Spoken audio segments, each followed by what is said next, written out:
Hello friends, welcome to Sri Kamatchi சமையல். இப்போ நம்ம கிட்ஸுக்கெல்லாம் ஸ்கூல்ஸ் லீவ் விட்டாச்சு. ஸோ எல்லோரும் வீட்டில் ஏதாச்சும் ஸ்நாக்ஸ் செஞ்சு கொடுக்க சொல்லி கேட்டுகிட்டே இருப்பாங்க. இன்றைக்கி நான் வீட்டில் இருக்க ஒரு கோதுமை ரவை இது 2 சிம்பிளான டிஷ்ஷை வச்சு குலோப் ஜாமுன் செஞ்சுருக்கேன். வாங்க எப்படி செய்யுதுன்னு பார்க்கலாம். அதுக்கு ஒரு கடாயில் ஒரு 50 ml அளவுக்கு கீ ஆட் பண்ணிக்கோங்க. கீ நல்லா மெல்ட் ஆகட்டும். இப்போ கீ நல்லா மெல்ட் ஆகிடுச்சு. இந்த டைமில் நான் 1/2 கப் அளவுக்கு ரவை சேர்த்திருக்கேன். ரவையை ஆட் பண்ணிவிட்டு இந்த கீயில் நல்லா ரோஸ்ட் பண்ணிக்கலாம். ரொம்ப ஒரு ப்ரௌன் கலரில் அது போல் வரணும்னு அவசியம் இல்லை. ரவையோட ரா ஸ்மெல் போகிற அளவுக்கு நல்லா வறுபட்டால் போதும். இது போல் அந்த ரவையை நல்லா வறுத்துட்டு அது கூடவே நம்ம இப்போ கோதுமையை ஆட் பண்ண போகிறோம். இதுக்கு நான் 1 கப் அளவுக்கு கோதுமை ஆட் பண்ணியிருக்கேன். கோதுமை நான் ஆல்ரெடி ஜலிச்சு வச்சுருக்கேன். நீங்களும் ஜலிச்சே கோதுமை ஆட் பண்ணிக்கோங்க. அப்போ தான் ரொம்ப சாஃப்டாக வரும். ஸோ இப்போ இது 2த்தையும் சேர்த்துட்டு அந்த கீயில் நல்லா ரோஸ்ட் பண்ணலாம். அது 2த்தோடு சேர்ந்து அதை ரா ஸ்மெல் போகிற அளவுக்கு ரோஸ்ட் பண்ணிங்கன்னா போதும்.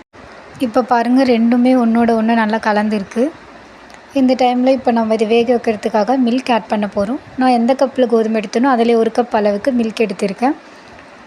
மில்க் எடுத்து இதில் ஆட் பண்ணிவிட்டு இந்த கோதுமையும் ரவையும் ஆல்ரெடி வறுபட்டதால் கொஞ்சம் சீக்கிரமாக வெந்துடும். ஸோ இதிலே தான் வேக வைக்க போகிறோம். இப்போ அதிலே ஒரு 1/2 கப் அளவுக்கு வாட்டர் ஆட் பண்ணிக்கோங்க. இதில் கொஞ்சம் கொஞ்சமாக நெய் சேர்த்து இந்த மாதிரி ஒரு பதத்துக்கு கொண்டு வந்துடுங்க. அப்புறம் இதை நம்ம இது போல் ஒரு உருண்டை பிடிச்சிக்கலாம். இது உங்களுக்கு எந்த ஷேப் வேணுமோ அந்த ஷேப்பில் நீங்கள் எடுத்துக்கலாம். நான் இந்த ஷேப்பில் பண்ணியிருக்கேன். இது போல் எல்லாத்தையும் பண்ணிவிட்டு ரெடியாக வச்சுக்கோங்க. இப்போ நம்ம சர்க்கரை பாகு ரெடி பண்ணிடலாம். இதுக்காக நான் வந்து ஒரு 3/4 கப் அளவுக்கு தண்ணி சேர்த்திருக்கேன். இந்த சர்க்கரை பாகு எந்த விதமான கம்பி பதமும் இல்லை. நம்ம ஜஸ்ட் அந்த குலோப் ஜாமுன் அதில் ஊற வைக்கிறதுக்காக பண்ணுறது தான். இப்போ இதில் நான் அந்த கோதுமை மாவு எடுத்து அதே கப் அளவுக்கு சர்க்கரை ஆட் பண்ணியிருக்கேன். நீங்கள் சர்க்கரை கொஞ்சம் அதிகமாக சாப்பிடுவீங்கன்னா இன்னும் ஒரு 1/4 கப் வந்து எக்ஸ்ட்ரா ஆட் பண்ணிக்கோங்க. இப்போ நம்ம சர்க்கரை பாகு கொதிச்சிருச்சு. அந்த டைமில் 3 ஏலக்காவை அதில் சேர்த்துக்கோங்க. இதை ஆஃப் பண்ணி ஓரமாக எடுத்து வச்சிடலாம். இப்போ ஒரு வானலியில் எண்ணெய் ஊற்றி எண்ணெய் நல்லா காஞ்சதும் நம்ம உருண்டை பண்ணி வச்சுருக்க அந்த குலோப் ஜாமுனை ஒன்று ஒன்றா இதில் ஆட் பண்ணிக்கலாம்.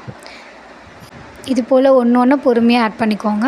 எல்லாத்தையும் ஒரே டைமில் போட்டிங்கன்னா அது எல்லாம் ஒன்றோட ஒன்று ஒட்டிக்கும். நம்ம ஆல்ரெடி இதை நிறைய கீ ஊற்றி பிடிச்சிருக்கிறதால மேக்ஸிமம் இது எதுவும் ஒட்டாது. பட் இருந்தாலும் எல்லாத்தையும் ஒன்று ஒன்று பொறுமையாக போட்டுக்கோங்க. இப்போ எல்லாத்தையும் ஆட் பண்ணிவிட்டு இது போல் ஒரு கரண்டி வச்சு சும்மா லைட்டாக இப்படி சைடில் மட்டும் எடுத்து விடுங்க.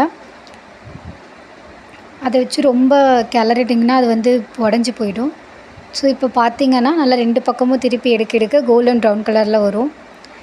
ஃபர்ஸ்ட் ஒரு 5 மினிட்ஸ் வந்து ஸ்லோலியே வச்சு குக் பண்ணுங்கள். ஃபாஸ்ட்டாக வச்சு குக் பண்ணிங்கன்னா அது எல்லாமே பிரிஞ்சிடும். ஸோ ஸ்லோவில் வச்சு ஒரு 5 மினிட்ஸ் குக் பண்ணிவிட்டு அதுக்கப்புறம் நம்ம இது கோல்டன் ப்ரௌன் கலரில் வர அளவுக்கு எடுத்திங்கன்னா நல்லா உடையாமல் ஒன்றோட ஒன்று ஒட்டாமல் இது போல் அழகாக வந்துடும். இப்போ இது நம்ம ஒரு பிளேட்டுக்கு ட்ரான்ஸ்ஃபர் பண்ணிடலாம். இதை எடுத்தோடனே பாகில் போட வேண்டாம். ஒரு 2 செகண்ட்ஸ் வந்து வெயிட் பண்ணிவிட்டு அதுக்கப்புறம் நம்ம பாகில் போடலாம். இப்போ பார்த்திங்கன்னா அதுக்குள்ளே நான் வந்து அடுத்த ஷிஃப்ட்டுக்கான குலோப் ஜாமுன் மிக்ஸை இதில் ஆட் பண்ணுறேன். அதே போல் இதுலேயும் ஒன்று ஒன்றா பொறுமையாக ஆட் பண்ணிக்கோங்க. இப்போ நம்ம ஆல்ரெடி எடுத்து வச்சுருக்க இந்த குலோப் ஜாமுனை நம்ம பாகில் ஆட் பண்ணிடலாம். அவ்வளோதான், நம்மளோட குலோப் ஜாமுன் ரெடி ஆகிடுச்சு. இப்போ நான் உங்களுக்கு ஸ்பூனில் அதை உடச்சி காட்டுறேன். பாருங்கள் எவ்வளோ சாஃப்டாக அது வந்து உள்ளே இறங்கியிருக்குன்னு. இப்போ நம்ம கையில் டெஸ்ட் பண்ணி பார்ப்போம். ஸோ இதிலேருந்து நான் ஒரு பீஸ் எடுக்க போகிறேன்.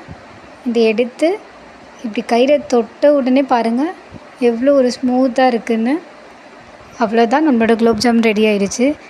ரொம்ப நேரம் ஜீராவில் ஊறினா தான் வந்து ரொம்ப சாஃப்டாக வரும் அப்படிங்கிறது இல்லை. இப்போ நான் சொன்ன மெஷர்மெண்ட்டோடு நீங்கள் ட்ரை பண்ணிங்கன்னா கண்டிப்பாக இது போல் சாஃப்டாக குலோப் ஜாமுன் ஒரு 10 மினிட்ஸ்லேயே உங்களுக்கு ரெடி ஆகிடும்.